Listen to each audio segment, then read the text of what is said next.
Səbəli torpağı vacib kimi, qoyaq qəhrəmanları qalib kimi, şəhid Fəzail kimi, sahib kimi, şəhid Fəzail kimi, sahib kimi, şəhid Nurlan Hikmət olub bu kənddə, şəhid Nurlan Hikmət olub bu kənddə.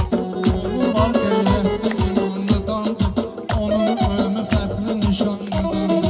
Şəhid Ceyhun var qarakanlı dandı, şəhid Rövşən var qarakanlı dandı. Ruhlarına rəhmət olub bu kənddə, ruhlarına rəhmət olub bu kənddə. 44 gündə döyüşün ilk həftəsi, qarşı tərəf Ozanda atəşkəsi. Eşidilirdi mərmi səsi, top səsi, eşidilirdi mərmi səsi, top səsi.